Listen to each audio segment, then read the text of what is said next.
चलिए, स्वागत है आप सभी का एसके एडुकेशन परिवार में। और आज हम लोग पढ़ने वाले हैं भारत दर्शन सीरीज, जिसमें हम लोग इससे पहले टोटल 15 क्लास हमने किया है। और आज हम लोग के सामने आज टोटल 16वां पार्ट है, जिसमें हम लोग करने वाले हैं आज भारत का एक नया राज्य जिसका नाम है केरल। और आज हम लोग केरल के बारे में, यहाँ की संस्कृति के बारे में, यहाँ की जो विशेषता है उसके बारे में हम लोग आज पढ़ने वाले हैं। ठीक है, चलिए तो आज हम लोग शुरू करते हैं भारत का एक नया पार्ट, एक दर्शन सीरीज का, जिसका नाम है केरल। और इस केरल को आज हम लोग जानते हैं, जिसका सरकार के द्वारा, केंद्र सरकार के द्वारा इसका नया नाम कर दिया गया है, जिसका नाम है केरलम। ठीक है, चलिए तो आज हम लोग करेंगे केरल। और आपको सबसे पहले केरल हम लोग देखेंगे मैप पे कि केरल कहाँ दिख रहा है। अगर हम मैप पे केरल को अगर देखने का प्रयास करें तो जो केरल है वो केरल हमें इस तरह से दिखेगा भारत के नक्शे पे। यह है हमारा केरल। और ये जो केरल है, इस केरल की सीमा अगर हम देखें तो केरल की सीमा भारत के मात्र सिर्फ 2 राज्य से लगता है। केरल की सीमा भारत के मात्र 2 राज्य, एक आपका दिखेगा यहाँ पे तमिलनाडु है और एक आपका इधर ऊपर में कर्नाटक।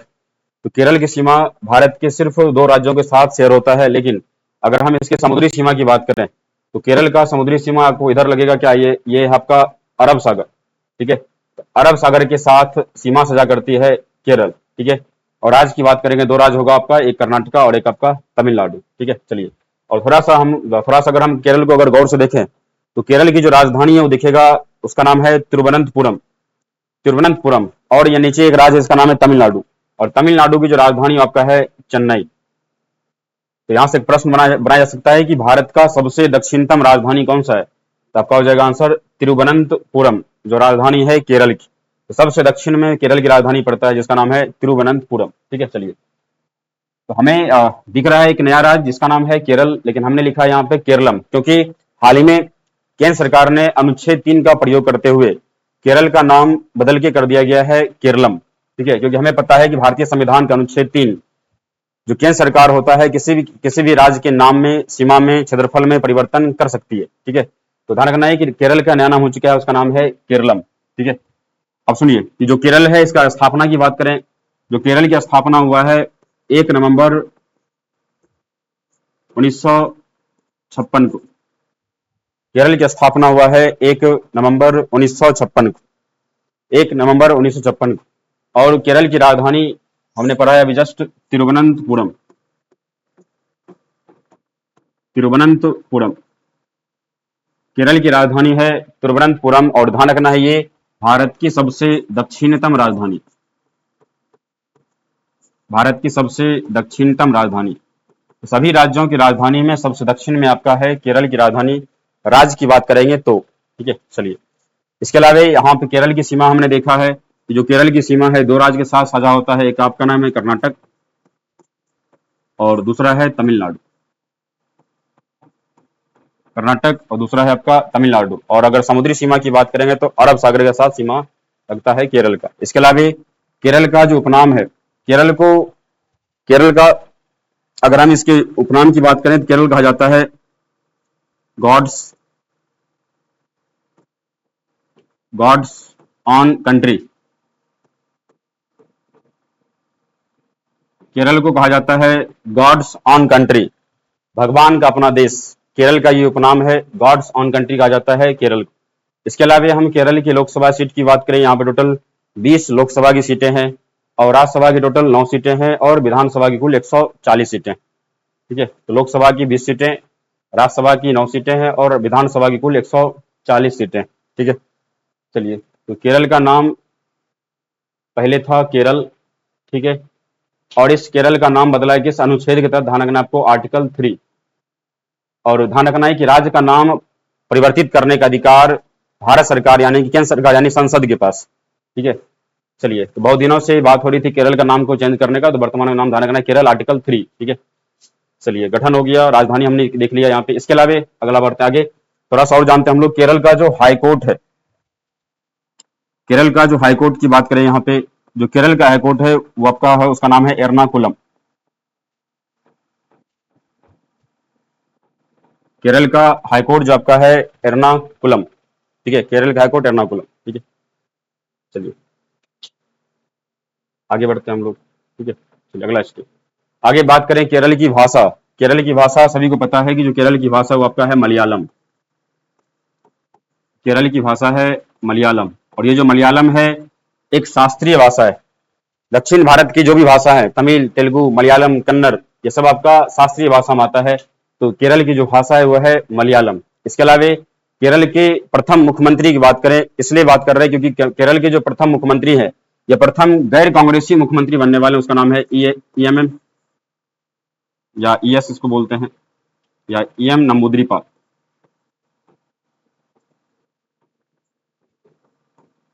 ठीक है, केरल के फर्स्ट सीएम है ईएम नंबूद्रीपाल, लिख लीजिएगा ईएम नंबूद्रीपाल। और ध्यान रखना ये प्रथम गैर कांग्रेसी मुख्यमंत्री है, प्रथम गैर कांग्रेसी मुख्यमंत्री। और अगर हम बात करें प्रथम गैर कांग्रेसी प्रधानमंत्री, तो आपका है कौन है, तो वह है मोरारजी देसाई। प्रथम गैर प्रधानमंत्री मोरारजी देसाई, गैर कांग्रेसी प्रधानमंत्री मोरारजी देसाई। और फर्स्ट गैर कांग्रेसी सीएम जो बने हैं उसका नाम है ईएम नंबूद्रीपाल, जो केरल से रहे। इसके अलावा केरल की जो राज्य पक्षी है वो है आपका ग्रेट हॉर्नबिल। केरल की राज्य पक्षी है ग्रेट हॉर्नबिल। और यहाँ का जो राजकीय पशु है आपका है हाथी। और राजकीय पेड़ है आपका नारियल। तो केरल को नारियल का देश, केरल को मसालों का देश भी कहा जाता है, ये केरल की उपनाम। ठीक है, केरल को हाथियों का देश भी कहते हैं, केरल सॉरी हाथियों का राज भी कहते हैं। ठीक है, नारियल का राज कहा जाता है किससे, केरल। ठीक है, कोकोनट स्टेट कहा जाता है केरल। ठीक है, चलिए इसके अलावा केरल की थोड़ा सा और अगर इधर बात करें, जो केरल है उस केरल में एक, जैसे हम लोग पढ़ते हैं संगम वंश, संगम वंश हम लोग पढ़ते हैं चेल, चोर और पांड के बारे में। ठीक है, चेल जो आपका चोल है, ठीक है, चेर है, चोल है और पांड। ठीक है, तो संगम वंश में आपका तीन वंश ध्यान रखना है आपको। संगम वंश में दक्षिण भारत में जो प्राचीन राजवंश रहा है उसमें तीन राजवंश रहा, जिसको हम लोग जानते हैं चेर, चोल और पांड। चेर, चोल और पांड, जिसमें जो चेर है उस चेर वंश का संबंध आपका केरल से, चेर वंश का संबंध है केरल से। और चेर वंश का एक बहुत ही महत्वपूर्ण शासक हुआ है, उसका नाम है सेन गुटबन। सेन गुटबन जो है चेर वंश के एक महान शासकों में से हुए हैं। और चेर वंश का जो चिन्ह हुआ करता था वो था धनुष और बाण। चेर वंश का संबंध केरल से, ध्यान रखिएगा, कई बार एग्जाम में पूछा गया है। चेर वंश का संबंध केरल से है और चेर वंश जो है इसका जो चिन्ह है वो आपका है धनुष और बाण है। और चेर वंश के सबसे महत्वपूर्ण शासकों में से एक है, उसका नाम है सेन गुटबन। ठीक है, इसके अलावा अगर हम केरल की बात करेंगे तो सर्वाधिक साक्षरता दर हमें केरल में ही देखने को मिलता है। भारत में सबसे अधिक साक्षरता दर केरल राज्य का है। और सर्वाधिक लिंगानुपात, भारत में सर्वाधिक लिंगानुपात केरल का है और सबसे कम लिंगानुपात आपका हरियाणा का है। तो सर्वाधिक लिंगानुपात में नाम आएगा किसका, केरल के। इसके अलावा सबसे कम मृत्यु दर, न्यूनतम शिशु मृत्यु दर, ये भी आपका केरल का है। ठीक है, तो न्यूनतम शिशु मृत्यु दर आपका केरल का है। ठीक है, ध्यान रखिएगा इसको। लिंगानुपात में पहला स्थान पे केरल है, साक्षरता दर में पहला स्थान पे केरल है, और सबसे कम शिशु मृत्यु दर वो आपका है कहाँ, तो वह है केरल में। ठीक है, चलिए लिख लीजिए इसको।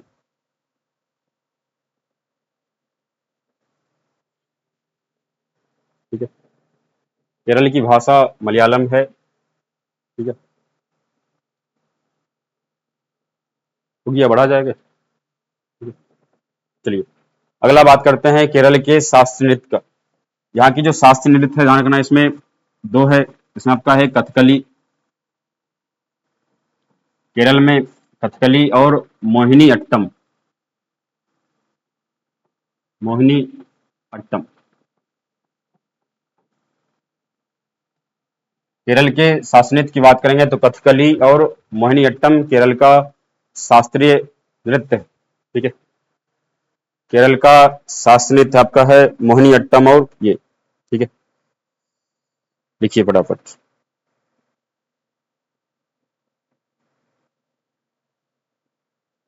ठीक है,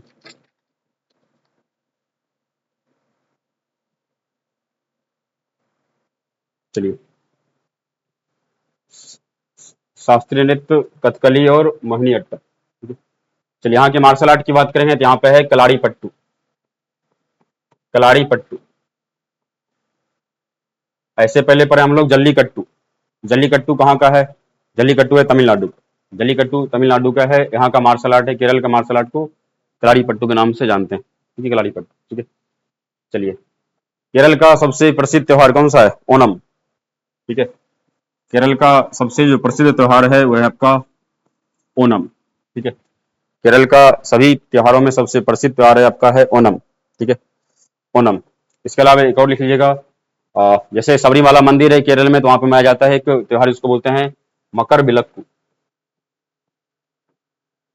मकर बिलक्कू, ओणम, मकर बिलक्कू। ठीक है, इसके अलावा हम लोग पढ़े थे पोंगल। पोंगल जो है तमिलनाडु का त्योहार है, लेकिन अगर प्रश्न आ जाए अट्टुकल पोंगल, तब आपका आंसर होगा केरल। अट्टुकल पोंगल,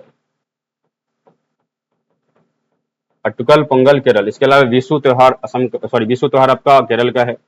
विशु, ओणम, मकर बिलक्कू, अट्टुकल पोंगल, विशु, ये आपका केरल का प्रमुख त्योहार है। ठीक है, चलिए, ओणम, मकर बिलक्कू, अट्टुकल पोंगल, विशु, एक और लिखना है इसमें, एक और लिखिएगा इधर।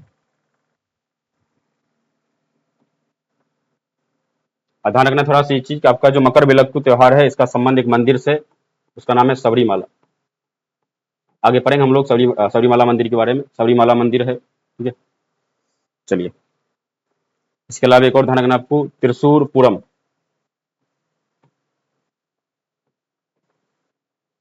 त्रिशूरपुरम। ठीक है, ओणम, मकर बिलक्कू, अट्टुकल पोंगल, विशु और त्रिशूरपुरम, इन सारे त्योहारों का संबंध आपका है केरल से। ठीक है, चलिए, और नृत्य की बात करेंगे तो दो नृत्य आपका कथकली है, मोहिनी अट्टम है। मार्शल आर्ट की बात करेंगे यहाँ पे कलाड़ी पट्टू है। ठीक है, चलिए, अगला है केरल का नेशनल पार्क।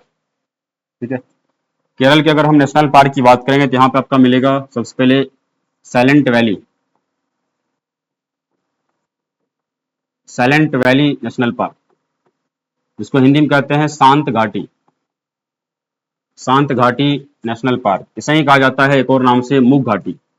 मूक मतलब शांत, मूक घाटी। इसके अलावा यहाँ पे है पेरियार। ठीक है, साइलेंट वैली और पेरियार नेशनल पार्क का संबंध आपका है केरल से। साइलेंट वैली, पेरियार के नेशनल पार्क का संबंध है केरल से। ठीक है, चलिए, साइलेंट वैली, पेरियार, इसको एक और लिखना है आपको, एराविकुलम। एराविकुलम, एराविकुलम। और ध्यान रखना है साइलेंट वैली जो नेशनल पार्क है, ये आपका केरल में है, लेकिन इस शांत घाटी नेशनल पार्क अपनी जैव विविधता के लिए प्रसिद्ध, जैव विविधता, बायोडायवर्सिटी के लिए प्रसिद्ध आपका है साइलेंट वैली। ठीक है, शांत घाटी। ठीक है, हमने घाटियां बहुत सारे पढ़े हैं अलग अलग राज्य में। ठीक है, तो शांत घाटी आपका है यहाँ पे तमिलनाडु, सॉरी केरल। इसके अलावा झील की बात करेंगे तो केरल में कुछ खारे पानी की झील है, और केरल में जो लेगुन झील, इसको खारे पानी की झील कहते हैं। जो केरल में आपका लेगुन झील है, इसे कहा जाता है, इसका नाम है, इसको हम लोग बोलते हैं कयाल। तो सबसे पहले आपको लिखना है कयाल। तो कयाल क्या है? लेगुन, मतलब खारे पानी की झील। और केरल में कयाल का नाम याद रखना आपको, जिसमें नाम आता है अष्टमुदी का, अष्टमुदी, अष्टमुदी। उसके बाद दूसरा है आपका बेम्बनाद, अष्टमुदी, बेम्बनाद। उसके बाद पुन्नामदा, अष्टमुदी, बेम्बनाद, पुन्नामदा। ये तीन महत्वपूर्ण कयाल हैं केरल के। प्रश्न है कि कयाल क्या होता है? तो कयाल एक प्रकार का लेगुन झील, यानी कि खारे पानी की झील को केरल में कयाल कहा जाता है। इसको इंग्लिश में कहते हैं, कयाल को बैक वाटर्स कहते हैं। ठीक है, इसे बैक वाटर्स के नाम से जानते हैं। ठीक है, अष्टमुदी, बेम्बनाद, पुन्नामदा। और ये जो बेम्बनाद है, ये बेम्बनाद की बात करें, झील आपका, ये भारत की सबसे लंबी झील, भारत की सबसे लंबी झील आपका है बेम्बनाद झील। 99 किलोमीटर लंबाई है इसकी, बेम्बनाद झील की। और इस बेम्बनाद झील में एक खेल होता है जिसको हम लोग बोलते हैं स्नैक बोट रेस। ठीक है, इसको बोलते हैं नौकायन या नौका दौड़। ठीक है, नौका दौड़, इसके लिए ट्रॉफी होता है जिसको बोलते हैं नेहरू ट्रॉफी, नेहरू ट्रॉफी। इस खेल को एक और नाम जानते हैं, इसको याद करते हैं बल्लम कली। ठीक है, बल्लम कली ट्रॉफी, या इसको बल्लम कली खेल भी कहते हैं। नौका दौड़, नेहरू ट्रॉफी। ठीक है, जिसमें स्नैक जो बोट होते हैं उसका रेस लगाया जाता है। तो नौका दौड़, नेहरू ट्रॉफी या बल्लम कली ट्रॉफी का आयोजन होता है बेम्बनाद झील में, जो भारत की सबसे लंबी झील है। ठीक है, यहाँ पे बड़ी बड़ी जो नाव होती है उसको चलाया जाता है। ठीक है, देखिए, ये इस प्रकार का, ये जो है आपका, ये इस प्रकार के होते हैं जिसको हम लोग बोलते हैं ये ठीक है, तो इसमें जो बड़े बड़े नाव होते हैं, पतले छोटे छोटे नाव होते हैं, सॉरी मतलब कि लंबे लंबे नाव होते हैं, और इसमें क्या होता है, इस प्रकार की बोटिंग रेस लगाया जाता है।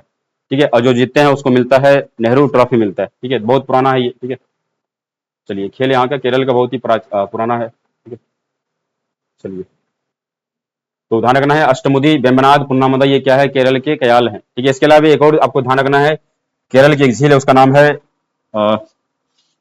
इधर लिख दे रहे हैं आपको। ठीक है, उसका नाम लिखना है आपको सस्थम गोट्टा झील, सस्थम गोट्टा झील, और ये एक मीठे पानी की झील है। ठीक है, सस्थम गोट्टा झील केरल में पड़ता है। ठीक है, सस्थम गोट्टा झील केरल में, और बाकी जो अष्टमुदी वेम्बनाड पुन्नामदा ये क्या है, कयाल है, लेगुन झील यानी खारे पानी की झील है। ठीक है, जिसमें सबसे लंबी आपका है वेम्बनाड। ठीक है, चलिए, और सस्तम गोट्टा झील का संबंध भी केरल से। ठीक है, चलिए, इसके अलावा यहाँ की कुछ नदियां, यहाँ पे केरल में कुछ नदियां हैं, आपको ध्यान रखना है केरल कुछ नदियों के बारे में। ठीक है, नदी में आपको ध्यान रखना है, एक नदी का नाम, उसका नाम है पेरियार, पेरियार नदी। ठीक है, केरल की सबसे लंबी नदी है पेरियार नदी, ध्यान रखना है, केरल की सबसे लंबी नदी है पेरियार, केरल की सबसे लंबी नदी है पेरियार। इसके अलावा यहाँ पे भरतपुजा नदी, भरतपुजा नदी, और ये केरल की सबसे पवित्र नदी मानी जाती है, और दूसरी सबसे लंबी नदी है आपका केरल का, उसका नाम है भरतपुजा नदी। ठीक है, तो पेरियार, पेरियार जो केरल की सबसे लंबी नदी है, जिसे केरल की जीवन रेखा भी कहते हैं, ध्यान रखिएगा, केरल की जीवन रेखा कहा जाता है आपको पेरियार को। ठीक है, चलिए, इसके अलावा जो दूसरी सबसे लंबी नदी है केरल का, उसका नाम है भरतपुजा। ठीक है, भरतपुजा नदी। ठीक है, चलिए आगे बढ़ते हैं। चलिए, थोड़ा सा देखना है केरल के बारे में, अगर हम केरल की बात करेंगे, ठीक है, जब तक केरल है इस यहाँ पे पड़ता है, ये आपका केरल है, और इस अगर केरल की बात करें यहाँ पे, इस केरल का जो तट है, इस तट को बोलते हैं हम लोग मालाबार तट, केरल के तट को हम लोग कहते हैं मालाबार तट। ठीक है, और ये जो केरल है, इस मालाबार तट का संबंध किससे है, अरब सागर से, यानी कि किधर सीमा लगाता है, तो अरब सागर के साथ। और ये मालाबार तट पश्चिम है कि पूरब में है, कि आपका पश्चिमी तट। ठीक है, पश्चिमी तट है आपका मालाबार तट, और ये जो मालाबार तट है, इस मालाबार तट में पाया जाता है क्या, यहाँ पे मिलता है मोनोजाइट, मोनोजाइट। ठीक है, ये बालू में यहाँ पे मिलता है मोनोजाइट, और ये जो मोनोजाइट एक प्रकार का एस्क है, और इस मोनोजाइट से निकाला जाता है थोरियम, थोरियम, थोरियम धातु की प्राप्ति होता है मोनोजाइट एस्क से, और ये थोरियम के उत्पादन में भारत का स्थान पहला है। तो पूरे विश्व में सबसे अधिक थोरियम का उत्पादन होता है भारत में, और थोरियम की प्राप्ति होता है मोनोजाइट से, और मोनोजाइट मिलता है मालाबार तट पर। आज की बात करेंगे तो केरल। ठीक है, तो सबसे अधिक मोनोजाइट मृदा मिलता है आपको कहाँ पे, तो केरल मिलता है। ठीक है, इसके अलावा केरल का जो तट है यहाँ पे, केरल के तट पे यहाँ पे एक बंदरगाह मिलेगा, उसका नाम है कोच्चि बंदरगाह, कोच्चि बंदरगाह, केरल का जहाँ पे बंदरगाह है उसका नाम है कोच्चि बंदरगाह। और ये जो कोच्चि बंदरगाह है, यहाँ से मसाला का एक्सपोर्ट भी होता है, इसलिए इस बंदरगाह को भारत का मसाला बंदरगाह भी कहते हैं, कोच्चि बंदरगाह को भारत का मसाला बंदरगाह भी कहा जाता है। ठीक है, कोच्चि बंदरगाह को भारत का मसाला बंदरगाह भी कहते हैं। ठीक है, चलिए, और ये इसी मालाबार तट पे, इसी मालाबार तट का अगर हम पूर्व नाम की बात करेंगे, यहाँ पे था कालीकट, कालीकट जिसको वर्तमान में कोझिकोड के नाम जानते हैं, कोझिकोड, कालीकट या फिर कोझिकोड। और ये जो कालीकट है, ये कालीकट वो जगह है जहाँ पे पहली बार पुर्तगाली यात्री वास्को डी गामा आया था 1498 में। ठीक है, तो 1498 में जो वास्को डी गामा आया है, वास्को डी गामा, ठीक है, वास्को डी गामा भारत में पहली बार आया था 1498 में, यानी पुर्तगालियों का आगमन होता है पहली बार मसाला के लिए। कहाँ आते हैं, ये लोग केरल आते हैं। ठीक है, और यहाँ के जो राजा हुआ करते उसका नाम क्या था, जमोरिन, यहाँ के शासक कहा जाता था जमोरिन। ठीक है, चलिए, और ध्यान रखना चाहिए और आपको कि जो अरब सागर है, इस अरब सागर की रानी किसे कहते हैं, कोच्चि को, अरब सागर की रानी कहते हैं कोच्चि को, अरब सागर की रानी कहा जाता है कोच्चि को, कोच्चि कोचिन के नाम से भी जानते हैं, तो अरब सागर की रानी है कोच्चि। ठीक है, अरब सागर की रानी कोच्चि। ठीक है, चलिए, इसके अलावा हम लोग पढ़े एक भारत का केंद्र शासित प्रदेश है, उसका नाम है पुडुचेरी, और पुडुचेरी भारत के 3 राज्यों में है। यहाँ पे आपका आंध्र प्रदेश है, उसके बाद यहाँ पे तमिलनाडु है, उसके बाद क्या है, केरल है। तो पुडुचेरी में टोटल 4 जिले हैं। 4 जिले में एक जिला आपका आंध्र प्रदेश में आता है, जिसका नाम यनम है। इसके अलावा एक कराईकल और पुडुचेरी तमिलनाडु में आता है, एक जिला उसका नाम क्या है, माहे। तो यहाँ का आपको केरल में एक जिला है, उसका नाम है माहे। और ये माहे जिला किसका है, पुडुचेरी का। पुडुचेरी जिला है, उसका नाम है माहे। और ये जो माहे है, माहे भारत का सबसे छोटा जिला है। भारत का सबसे छोटा जिला है, उसका नाम है माहे, ठीक है। और भारत के सबसे बड़ा जिला की बात करेंगे तो क्या होगा, कच्छ। भारत का सबसे बड़ा जिला है, उसका नाम है कच्छ, ठीक है, कच्छ। इसके अलावा यहाँ पे बांध की बात करेंगे तो यहाँ पे ध्यान रखिएगा, पेरियार नदी पर एक बांध है, उसका नाम है इडुक्की बांध, ठीक है। तो 2 हम बांध की बात कर ले रहे हैं यहाँ पे। एक का नाम है इडुक्की बांध।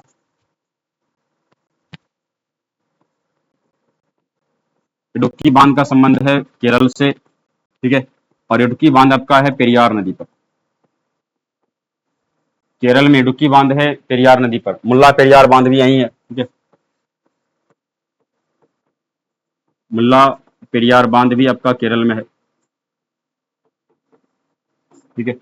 मुल्ला पेरियार बांध भी केरल में। बंदरगाह हमने बात कर लिया, यहाँ पे कोच्चि बंदरगाह है, कोच्चि बंदरगाह। और तट की बात करेंगे तो मालाबार तट। ये भी ध्यान रखना आपको कि भारत में दक्षिण पश्चिम मानसून से जो सबसे पहले वर्षा होता है वो होता है मालाबार तट पे। तो भारत में सबसे पहले वर्षा होता है मालाबार तट पे। और मालाबार तट पे यहाँ पे आपका ये जो पश्चिमी घाट का ये हिस्सा है, यहाँ से लेकर यहाँ तक, ठीक है, गुजरात से लेकर कन्याकुमारी तक आपका है पश्चिमी घाट का हिस्सा है। और ये पश्चिमी तटीय मैदान यहाँ पे, ठीक है। तो जो आपका दक्षिण पश्चिम मानसून से जो भारत में वर्षा की शुरुआत होता है, आपका यही होता है, जो क्या है, मालाबार तट, ठीक है, ध्यान रखिएगा, ठीक है। और इससे पहले बताए थे उत्तर पूर्वी मानसून, जब लौटता हुआ मानसून से वर्षा होता है कहाँ पे, कोरोमंडल तट, जो कहाँ है, तमिलनाडु में, ठीक है। यहाँ पे कुछ फसल बोर्ड है, मतलब कुछ जैसे हमने कहा कि भारत में सबसे अधिक मसाला का उत्पादन कहाँ होता है, केरल में। ऐसे ऐसे तो मसाला की बात करेंगे तो ओवरऑल सभी प्रकार की मसाला में उत्पादन होता है मध्य प्रदेश, ठीक है। लेकिन अगर बात करेंगे मसाला राज्य किसको बोलते हैं, केरल कहते हैं। तो मसाला राज्य कहा जाता है केरल को। इसके अलावा यहाँ पे बात करें रबर, भारत में सबसे अधिक रबर का उत्पादन होता है केरल में, ठीक है। भारत में सबसे अधिक रबर का उत्पादन होता है केरल में। उसके बाद भारत में सबसे अधिक नारियल का उत्पादन भी होता है केरल में। तो इन सभी फसलों के लिए यहाँ पे बनाया गया है बोर्ड, जिसको बोलते हैं मसाला बोर्ड, ठीक है, रबर बोर्ड। और एक आपका है नारियल बोर्ड, ठीक है। मसाला बोर्ड जो आपका है वो है कोझिकोड। इसके अलावा जो रबर बोर्ड है वो आपका है कोट्टायम, कोट्टायम। इसके अलावा नारियल बोर्ड की बात करें कसारकोट, ठीक है, लिख लीजिए। फसल बोर्ड, रबर बोर्ड, मसाला बोर्ड, नारियल बोर्ड, और, ठीक है।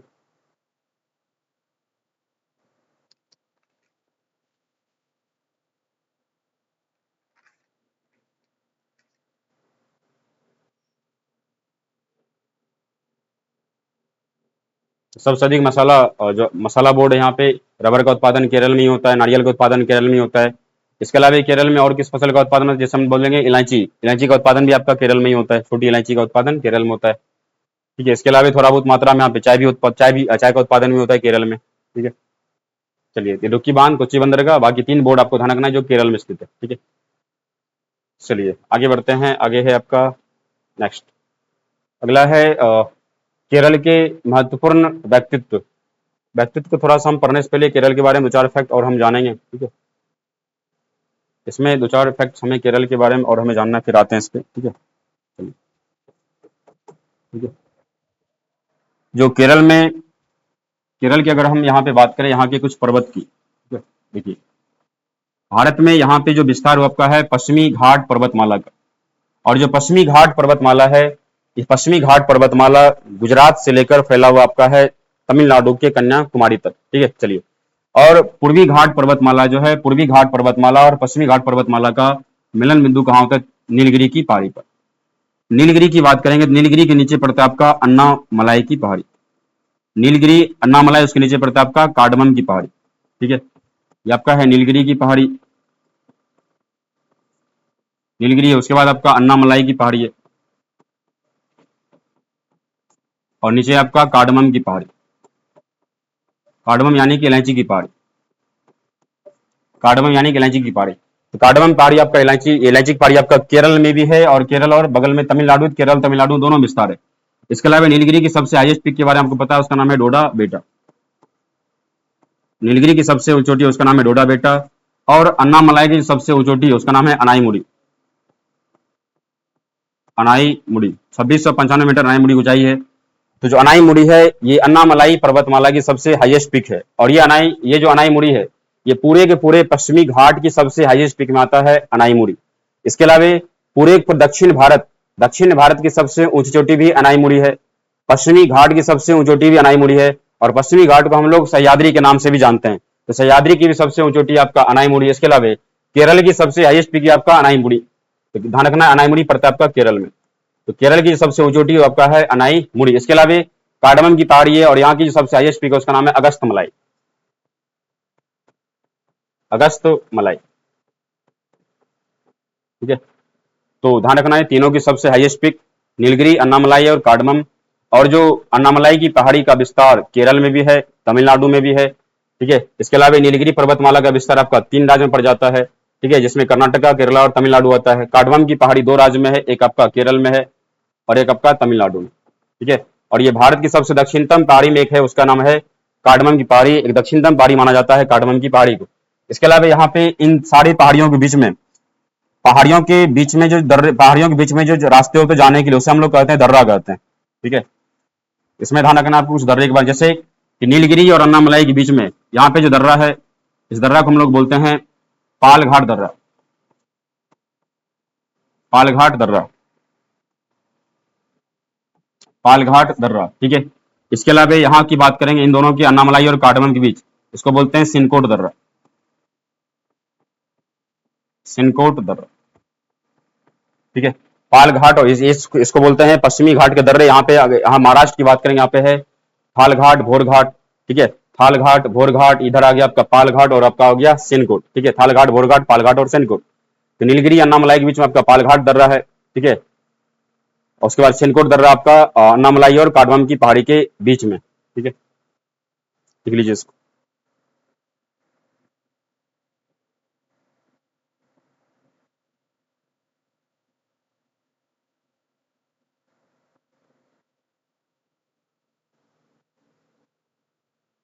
चलिए, यहाँ पे आगे बात करते हैं केरल में, 1-2 पॉइंट और। यहाँ पे आपको ध्यान रखना, एक यहाँ पे मंदिर है। ऐसे तो मंदिर बहुत सारे हैं, लेकिन आपको ध्यान रखना है 2-3 मंदिर का नाम। जैसे हमने कहा, यहाँ पे एक मंदिर है, उसका नाम है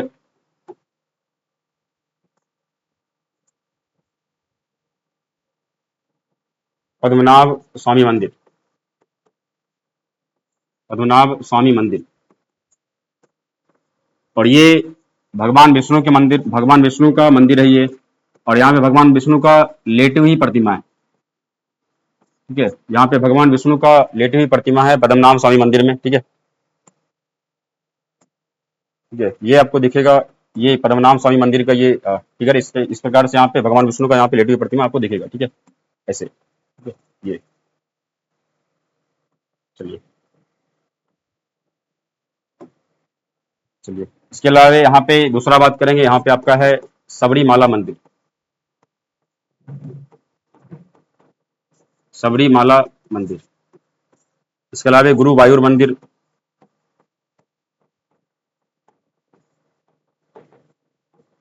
ठीक है। इन सब का संबंध है आपका केरल से, ठीक है। पद्मनाभ स्वामी मंदिर, सबरीमाला मंदिर, गुरुवायूर मंदिर का संबंध आपका है केरल से। अगर हम बोलेंगे मीनाक्षी मंदिर का संबंध किस राज्य से? मीनाक्षी मंदिर कहाँ है? तमिलनाडु में, ठीक है। मीनाक्षी मंदिर तमिलनाडु में है। तमिलनाडु में कहाँ है, बोलिए?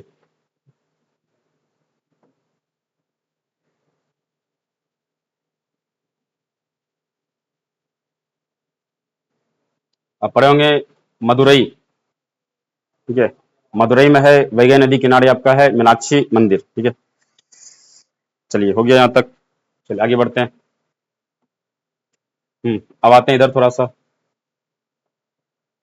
चलिए, केरल केरल के कुछ महत्वपूर्ण व्यक्तित्व की चर्चा करेंगे, जो अपने आप में, जिनका निर्णय जो है पूरे भारत की दिशा और दशा को तय करने में महत्वपूर्ण रहा है। ठीक है, वह है सबसे महत्वपूर्ण केशवानंद भारती। केशवानंद भारती का संबंध केरल से, और केरल के मंदिर के महंत हुआ करते थे, उसका नाम था केशवानंद भारती। और जो केशवानंद भारती है, केशवानंद भारती का जो केस है जमीन विवाद को होता है मंदिर को लेकर, और ये विवाद आता है सुप्रीम कोर्ट में, और सुप्रीम कोर्ट में केशवानंद भारती जैसे हार गए थे सुप्रीम कोर्ट में। लेकिन ध्यान रखना है, केशवानंद भारती का केस तो ये खुद हार गए थे, लेकिन ध्यान रखना है, लेकिन इन्होंने देश के लिए एक बहुत ही महत्वपूर्ण इनका जो संबंध रहा है जिस केस से, ठीक है। केशवानंद भारती केस 24 अप्रैल 1973, ठीक है। केशवानंद भारतीवाद, जिसको हम लोग नाम जानते हैं, ऐतिहासिक मुद्दा, ऐतिहासिक आपका फैसला है इसमें सुप्रीम कोर्ट का 24 अप्रैल 1973। और इस 24 अप्रैल 1973 को सुप्रीम कोर्ट ने जो फाइनल डिसीजन दिया केशवानंद भारतीवाद को लेकर, इसमें वो हमारे लिए बहुत ज्यादा इंपॉर्टेंट, क्योंकि केशवानंद भारतीवाद जो है इसमें लगभग टोटल 13 जजों की बेंच बैठी थी। अभी तक का सबसे बड़ा सुप्रीम कोर्ट का जो बेंच पीठ है उसमें सबसे बड़ा यही है, जिसमें जो फैसला आया था आपका 7-6 से, यानी कि 7 जज एक तरफ और 6 जज एक तरफ, जिस वजह से इसमें जीत हुआ था। और ये जो फैसला है, इस फैसला में कहा गया था कि जो हमारा मूल अधिकार है, यानी कि जो फंडामेंटल राइट है, उस मूल अधिकार में जो संसद है वो संशोधन तो कर सकती है। मूल अधिकार जिसका उल्लेख हमारे संविधान के भाग 3 में है, और भारतीय संविधान का मैग्ना कार्टा भी कहा जाता है इस भाग 3 को। और जो मूल अधिकार है, इस मूल अधिकार में संसद यानी कि जो पार्लियामेंट है इसमें संशोधन कर सकती है, मूल अधिकार में संशोधन कर सकती है। लेकिन मूल अधिकार का जो बुनियादी ढांचा है, बेसिक स्ट्रक्चर है, मूल अधिकार का जो बुनियादी ढांचा है, उस बुनियादी ढांचा में किसी प्रकार का परिवर्तन नहीं कर सकती। यानी कि संविधान का जो मूल ढांचा है, बेसिक स्ट्रक्चर है, मूल ढांचा, तो संविधान के मूल ढांचा में किसी प्रकार का परिवर्तन संसद नहीं कर सकती। मूल अधिकार में परिवर्तन करना कर सकते हैं।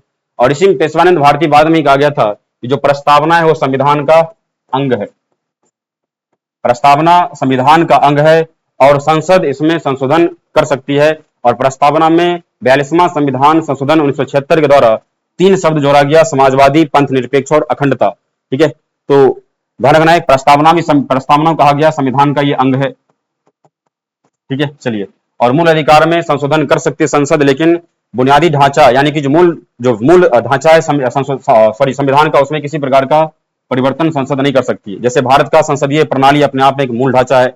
अनुच्छेद 14 हम लोग पढ़ते हैं, समानता का अधिकार, ये भी आपका मूल ढांचा में आता है, इसमें किसी प्रकार का संशोधन नहीं किया जा सकता है, ठीक है। चलिए, ये केशवानंद भारती का मामला है जिसका संबंध आपका केरल राज्य से है, ठीक है। चलिए, इसके अलावा वर्गीज कुरियन के बारे में सभी लोग जानते हैं, वर्गीज कुरियन। और ये जो वर्गीज कुरियन है, इसे मिल्क मैन ऑफ इंडिया के नाम जानते हैं, मिल्क मैन ऑफ इंडिया कहा जाता है वर्गीज कुरियन को। और वर्गीज कुरियन के द्वारा एक 1970 में शुरू हुआ था ऑपरेशन फ्लड, ऑपरेशन फ्लड, ठीक है, जिसका संबंध है आपका श्वेत क्रांति से। श्वेत क्रांति, जिसको हम लोग दुग्ध क्रांति भी कहते हैं, दूध के उत्पादन के लिए शुरू किया गया था श्वेत क्रांति, ठीक है। ऑपरेशन फ्लड यानी कि दुग्ध क्रांति, ठीक है, जिसका संबंध था दूध के उत्पादन में वृद्धि करने से, ठीक है। तो वर्गीज कुरियन के जन्म दिवस को हम लोग 26 नवंबर को मनाते हैं, राष्ट्रीय दुग्ध दिवस, राष्ट्रीय दुग्ध दिवस। और अगर बोलेगा विश्व दुग्ध दिवस तो आपका आंसर होगा 1 जून को। तो विश्व दुग्ध दिवस 1 जून, राष्ट्रीय दुग्ध दिवस आपका 26 नवंबर को, क्योंकि वर्गीज कुरियन का उस दिन बर्थडे है। और जो वर्गीज कुरियन है, इन्हीं के प्रयास से जो है एक कंपनी स्थापित हो, उसका नाम होता है अमूल, ठीक है। अमूल जो आपका आनंद मिल्क यूनियन लिमिटेड आपका गुजरात में, ठीक है। अमूल कंपनी दूध के उत्पादन में बहुत बड़ा योगदान दी है अमूल कंपनी, ठीक है। चलिए, ध्यान रखिएगा, यह है वर्गीज कुरियन, जिसका संबंध आपका है कहां से, तो केरल से। इसके अलावा के आर नारायण भारत के राष्ट्रपति रहे हैं, के आर नारायण भारत के राष्ट्रपति रह चुके हैं, के आर नारायण भारत के राष्ट्रपति रह चुके हैं। इनका संबंध भी आपका है कहां से, तो केरल से। इसके अलावा ध्यान रखना है कि महिला है, उसका नाम है अन्ना चांडी। और हम लोग पढ़ते रहते हैं स्टैटिक जीके में कि भारत में पहली बार हाईकोर्ट की पहली महिला न्यायाधीश, ठीक है। तो हाईकोर्ट की पहली महिला न्यायाधीश यही है, हाईकोर्ट की पहली महिला न्यायाधीश, हाईकोर्ट की पहली महिला न्यायाधीश, लेकिन अगर यही प्रश्न आ जाए कि हाईकोर्ट की पहली महिला मुख्य न्यायाधीश, तब आंसर होगा लीला सेठ। हाईकोर्ट की पहली महिला मुख्य न्यायाधीश वो है लीला सेठ, जिसका संबंध हिमाचल प्रदेश से। लेकिन अगर सिर्फ यहाँ पे क्या लिखा होगा, न्यायाधीश लिखा होगा, यहाँ पे मुख्य न्यायाधीश नहीं लिखा होगा। अगर मुख्य न्यायाधीश लिखा होता तो आंसर होता हमारा लीला सेठ। ठीक है, लेकिन ध्यान रखना यहाँ अन्ना चांडी जो है ये केरल हाईकोर्ट की पहली महिला न्यायाधीश बनी थी, और अगर मुख्य न्यायाधीश पूछा जाए तो आपका आंसर होगा, उसका नाम होगा लीला सेठ। तो भारत की पहली हाईकोर्ट की बनने वाली पहली महिला मुख्य न्यायाधीश, तब आंसर होगा लीला सेठ। और सिर्फ सिर्फ इतना पूछेगा महिला न्यायाधीश, तो आंसर होगा आपका अन्ना चांडी। ठीक है, चलिए लिख लीजिए इसको। चलिए, के आर नारायण भारत के राष्ट्रपति रह चुके हैं, 10वें राष्ट्रपति रहे के आर नारायण, 10वें राष्ट्रपति रहे। 1997 से 2002 इनका कार्यकाल रहा है। ठीक है, चलिए, तो केशवानंद भारती, वर्गीज कुरियन, के आर नारायण, अन्ना चांडी, इन सब का संबंध है केरल से। ठीक है, चलिए आगे बढ़ते हैं। अगला है पीटी उषा। पीटी उषा यानी उड़न परी एथलीट हैं ये, पीटी उषा। ठीक है, इनको हम उड़न परी के नाम से भी जानते हैं। ठीक है, ये एथलीट हैं, ये धावक हैं ये। ठीक है, पीटी उषा। इसके अलावा फातिमा बीबी, सुप्रीम कोर्ट की पहली महिला न्यायाधीश वह है फातिमा बीबी, ध्यान रखिएगा। ठीक है, सुप्रीम कोर्ट की पहली महिला न्यायाधीश।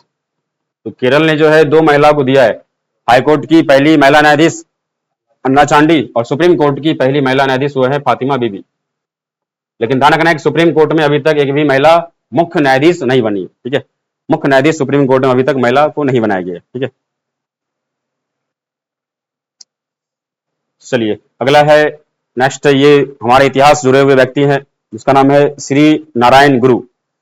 अच्छा, इसके बारे में एक और ध्यान रखिएगा, पीटी उषा के बारे में। इसे पीटी उषा का एक और उपनाम इसे कहते हैं गोल्डन गर्ल कहा जाता है, इसको गोल्डन गर्ल के नाम से भी जानते हैं। पीटी उषा को गोल्डन गर्ल के नाम से भी जानते हैं। ठीक है,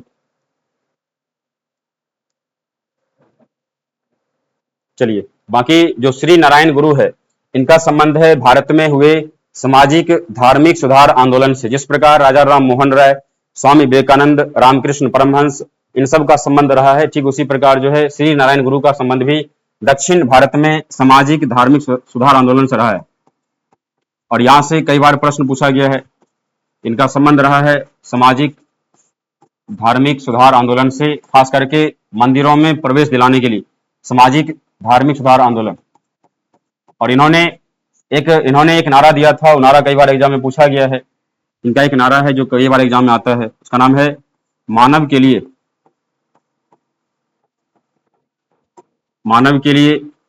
एक ईश्वर, एक धर्म, एक जाति। ठीक है, मानव के लिए एक ईश्वर, एक धर्म, एक जाति का नारा दिया है, उसका नाम है श्री नारायण गुरु। श्री नारायण गुरु, श्री नारायण गुरु। ठीक है, चलिए, इसके अलावा इनके द्वारा एक आंदोलन चलाया गया था, उसका नाम था, इसको हम लोग बोलते हैं अरब्बी पूरम आंदोलन। ठीक है,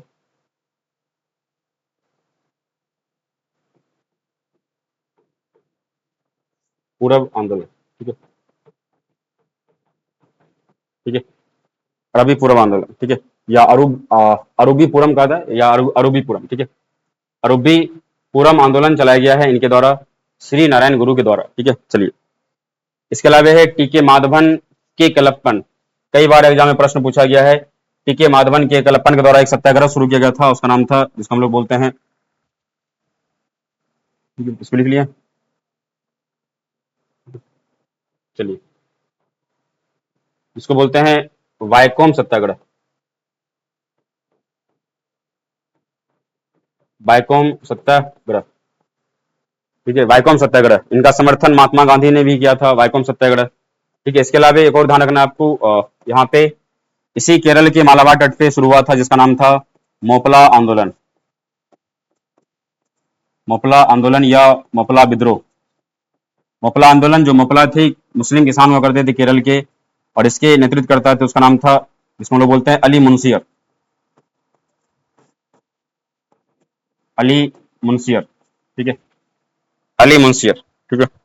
मोपला आंदोलन का संबंध भी आपका केरल से ही है, अली मुंशियर के द्वारा, ठीक है। चलिए, हो गया यहाँ तक, ठीक है। मोपला आंदोलन असहयोग आंदोलन के दौरान चला है 1921 में। केरल के मालाबार तट पर ये मोपला, और मोपला कौन होते थे? मुस्लिम किसान हुआ करते थे मोपला, ठीक है। चलिए, अली मुंशियर के द्वारा इस आंदोलन नेतृत्व किया गया था, और महात्मा गांधी ने इस आंदोलन का समर्थन भी किया था। पीके माधवन के कलप्पन के द्वारा बैकोम सत्याग्रह हुआ है केरल में, ठीक है। इसके अलावा श्री नारायण गुरु के द्वारा नारा दिया गया, एक ईश्वर एक धर्म एक जाति। अरबी पूरम आंदोलन चलाया गया श्री नारायण गुरु के द्वारा, ठीक है। फातिमा बीबी सुप्रीम कोर्ट की पहली महिला न्यायाधीश रही है। पीटी उषा उड़न पड़ी गोल्डन गर्ल के नाम से जानते हैं, एथलीट है ये, ठीक है। चलिए, इसके अलावा हम लोग पढ़े केशवानंद भारती, वर्गीज कुरियन, के आर नारायण, अन्ना चांडी, इन सब का संबंध है केरल से, ठीक है।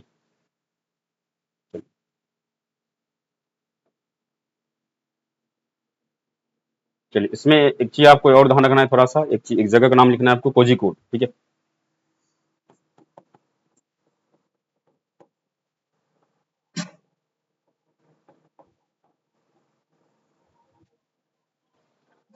कोझिकोड, ठीक है। और इस कोझिकोड को, जो कोझिकोड है, इस कोझिकोड को यूनेस्को ने भारत का पहला साहित्यिक शहर घोषित किया। ध्यान रखिए, करंट का प्रश्न है ये। भारत का पहला साहित्यिक शहर वो आपका है कोझिकोड, ठीक है। भारत का पहला साहित्यिक शहर वह है कोझिकोड, ठीक है। भारत का पहला साहित्यिक शहर है कोझिकोड, ठीक है। और उसके बाद डिजिटल साक्षरता में भी पहला स्थान केरल का ही है, ठीक है। डिजिटल साक्षरता में पहला स्थान केरल का है, ठीक है। तो डिजिटल साक्षरता में केरल का स्थान है, साक्षरता में तो है ही। इसके अलावा डिजिटल साक्षरता में भी केरल का है। एआई स्कूल भी कहाँ है? केरल में, ध्यान रखिएगा, ठीक है। एआई स्कूल भी खोला गया कहाँ पे? केरल में, ठीक है। तो डिजिटल साक्षरता में पहला स्थान केरल का है। कोझिकोड भारत का पहला साहित्यिक शहर यूनेस्को के द्वारा घोषित किया गया है, ठीक है। और कोझिकोड का पूरा नाम क्या था? उसका नाम क्या था? कालीकट। कोझिकोड का ही पूरा नाम है कालीकट। और ये जो कोझिकोड है, इस कोझिकोड में किसका मुख्यालय, किस फसल का? तो मसाला बोर्ड आपका कोझिकोड में पड़ता है, ठीक है। चलिए, तो यहाँ पे पहाड़ियां हो गया, नदी, यहाँ की नदियां हो गई, यहाँ के झील हैं, ठीक है। और इसके बाद यहाँ के जो हम लोग पढ़े हैं, इसके अलावा यहाँ पे फसल बोर्ड पढ़े हम लोग, यहाँ पे नेशनल पार्क पढ़े हैं। यहाँ की जो झील है इसको कयाल कहते हैं। यहाँ की भारत की सबसे लंबी झील आपका केरल में ही पड़ता है, ठीक है। शास्त्रीय नृत्य यहाँ का कथकली और कौन है? मोहिनी अट्टम है, बहुत ही प्रसिद्ध नृत्य जो कई बार एग्जाम में आता है बार बार। मार्शल आर्ट यहाँ की कलारी पट्टू है। यहाँ की जो महत्वपूर्ण त्योहार आपका ओनम है, मकर बिलक्कू त्योहार है यहाँ पे, अट्टुकल पोंगल, पोंगल तमिलनाडु, अट्टुकल पोंगल केरल है। विशु यहाँ का बहुत ही महत्वपूर्ण त्योहार है। इसके अलावा त्रिशूर पूरम आपका केरल का है, ठीक है। चलिए, इसके अलावा हमने पढ़ा कि जो केरल की जो भाषा है वो मलयालम है। केरल के प्रथम सीएम जो गैर कांग्रेस थे वो बने थे ईएमएस नंबूदिरीपाद।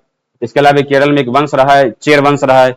चेर वंश का मान शासकों में से हुआ, उसका नाम सेन गुडवन है। चेर वंश का जो चिन्ह है आपका धनुष और बाण है। सर्वाधिक साक्षरता दर केरल का है, सर्वाधिक लिंगानुपात केरल में है, न्यूनतम शिशु मृत्यु दर भी आपका केरल में, ठीक है।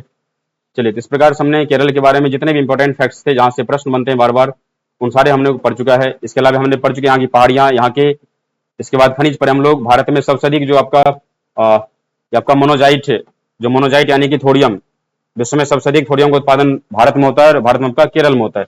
अरब सागर की रानी किसे? कोची कहा जाता है, ठीक है। मसाला बंदरगाह है यहाँ पे। और केरल के पास ही केरल में एक जगह पुडुचेरी एक जिला है, उसका नाम है माहे, जो भारत का क्या है? सबसे छोटा जिला है, ठीक है। चलिए, कालीकट कोझिकोड में भारत में पहली बार यूरोपीय कंपनी का आगमन हुआ, खास करके पुर्तगाली ईस्ट इंडिया कंपनी, जिसका व्यक्ति था उसका नाम था वास्को डिगामा। 1498 में पहुंचा था ये भारत, ठीक है, कालीकट। और स्वागत किया था जमोरिन, ठीक है।